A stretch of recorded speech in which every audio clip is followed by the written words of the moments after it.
všichni, vítám vás u dnešního videa a dnešní video bude teda zase ze série koupit či nekoupit. V dnešním videu vám celkově teda představím 3 firmy, které mi poslali teda pár produktů a já mi ukážu a řeknu na to svůj názor, takže můžeme jít teda na to. První teda firma je firma Firmo, která vyrábí vlastně brejle, obroučky, skladobrejlí, potom i sluneční brejle, myslím, že ty stránce mají vlastně víceméně všechno, co se točí okolo brejlí.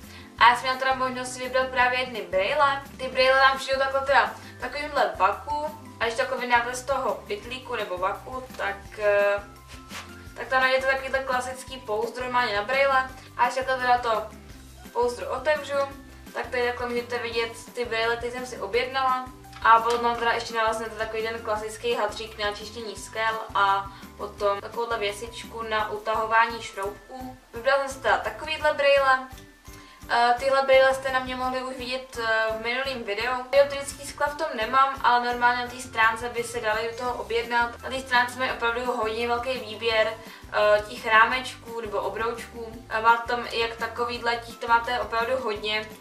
A nebo potom třeba takový klasický, ale to má podle mě za slušnou cenu. Ale jediná prostě nevýhoda do toho e-shopu je, že to je zahraniční e-shop a za druhý, že prostě objednávat si brejle takhle z e-shopu není úplně jakoby nejlepší, ale pokud byste chtěli třeba nějaké jakoby jenom rámečky a nechtěli byste úplně přesně dioptrický brejle, tak jako bych se asi ani nebála objednat si z té stránky. Pravdě já sama bych si asi dioptrický brejle neobjednávala z internetu, ale to je tak věc názoru. Každopádně trošku teda vržou ty palcičky, že by já se potřebovala trošku povolit ty šroubky, ale jinak jako ty rámečky jsou kvalitní.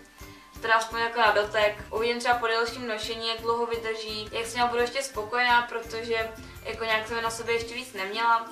Ale jinak třeba takhle prostě na hlavu si je dá, tak to vypadá podle mě docela dobře.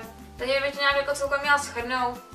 Ty brýle nejsou špatný, ta stránka má hodně velký výběr, za slušné ceny.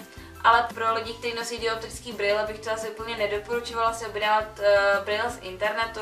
Další teda firma je firma Santini. Opět to teda není česká značka, ale má vlastně zastoupení v České republice, takže normálně tato značka se prodává na českém e-shopu, takže pokud si třeba neradi objednáváte věci z nějakých asijských nebo cizích e-shopů, tak myslím, že tohle bude právě pro vás, že normálně ta distribuce je česká a ten e-shop je normálně český. Tahle značka teda převážně vyrábí parfémy a potom i různou kosmetiku. Já tady mám teda takhle celkově 4 parfémy, které se vám budu teda snažit postupně nějak jako popsat, jak voní, ale dobře vám říkám, že v popisování vůní nejsem úplně nejlepší. Jako první vám teda představím tohle ten parfém, který se jmenuje teda Antoinetta. Mimochodem ty parfémy naprosto úžasně vypadají, jak ty krabičky, tak uvnitř.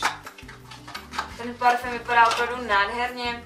Do mě se aspoň osobně líbí. Je takyhle teda skleněný nádobce, kde máte teda ještě napsáno vlastně logo té firmy vepředu a jak se jmenuje ta voňavka konkrétní a potom to má vlastně 50 ml a tadyhle máte zase opět značku jakoby ty firmy na té stužce, ta jako omotaná okolo té střičky. Tahle voňavka voní teda sladce, ale jako na konci je trošku kořeněná, ale je jakoby docela dost silná. Když si tomu přičuchnu, tak mě to spíš připadá jako na večer, anebo prostě teďka do zimního období, že to jako trošku těžší vůně než třeba na jaro, na léto. Další teda, opět krásná krabička, je parfém Sia, který vypadá úplně stejně jako ten předtím, má to úplně stejný balení zase.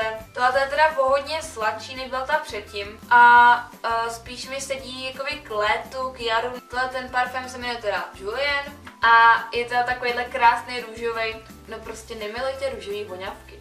Ten parfém je podle mě z nich nejvíc kořeněný, nejméně takový jako sladký, podle mě. A popravdě já spíš mám radši ty sladší vůně, takže popravdě tohle ten parfém je úplně moc nevoní, protože já jsem spíš jako na ty sladší vůně, než na tyhle ty trpký, jestli dá takhle nazvat. Takže bohužel ta voňavka teda za mě moc ne, protože já mám teda opravdu radši ty sladší vůně. Rozhodně velká nevýhoda zase opět e-shopu je, že nevíte, jestli na ten parfém bude vonět nebo ne. Jakoby jsou tam napsané ingredience, podle čeho to voní, ale úplně jako nedá se to z toho poznat, jestli to bude sladká vůně, jestli to bude nějaká jako trpká vůně. Tak ta firma tam na svým e-shopu prodává i vzorečky, Ty jsou teda samozřejmě levnější než ty normální velké verze.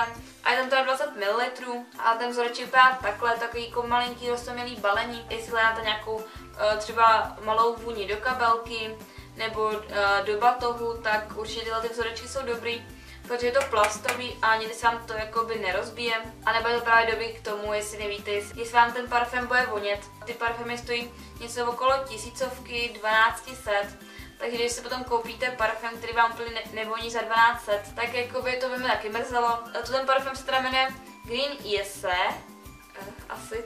Úplně popravdě nevím, protože to je prostě nějaký trošku divný název. V tom parfému teda cítím hodně citrusy, takže bych ji určitě doporučila zase na jaro, na léto, taková ta jarní letní vůně. A teda na e-shopu můžete najít ještě různý kosmetické přípravky a mě právě ještě z toho e-shopu poslali takhle od té firmy krém na obličej se zeleným čajem. Jakoby to provedení toho krému je strašně zajímavý. Obsahuje to takový kuličky a takový gel. Ještě k tomu dostanete takovou jakoby lžičku, kterým si ten obsah jakoby naberete a měli byste nabrat vlastně i tu kuličku, i ten gel. Ta kulička je právě ten krém a měli byste to smíchat. A jako je to strašně moc zajímavý, není to prostě jako klasický krém.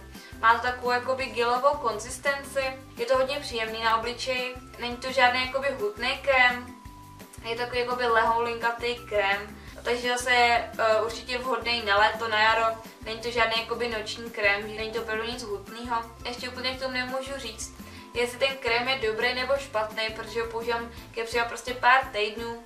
A jakoby ještě k tomu nemám úplně názor nějaký, poslední teda firma, nebo spíš e-shop.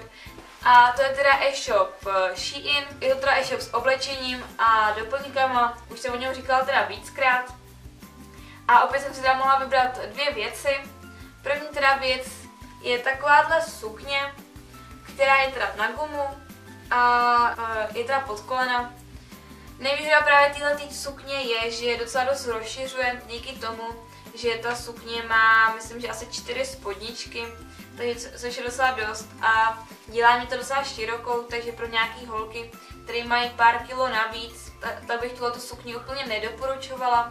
Na tyhle sukně je teda skvělý, že jako na gumu, takže vás nikdy nebude nic škrtit a dá se v pohodě roztáhnout. A druhá věc z toho e-shopu je takováhle bunička, kterou jsem si objednala teda už na jaro. Celkově na tom e-shopu mají o hodně hezčí věci na jaro a na léto než na podzim a na zimu, teda mi to aspoň tak připadá. Je to takovýhle jakoby kabátek, který je takhle na zip, tenhle má teda stříbrný detaily, který je jako na rukávu taky. To osobně strašně moc líbí a už se těším, až ho vytáhnu nějakýma džínama. Já jsem si k němu koupila takový vyšší boty, takže myslím, že to vypadá naprosto úžasně a myslím, že i třeba na podzim nějaký teplejší dny bude skvělej. Tak a jsme teda na konci, všechny odkazy na věci, na e-shopy, budete mít dole v popisku, kdyby vás něco zajímalo. Takže tohle to bylo teda všechno z dnešního videa a uvidíme se teda příště u dalšího. Tak jo, ahoj!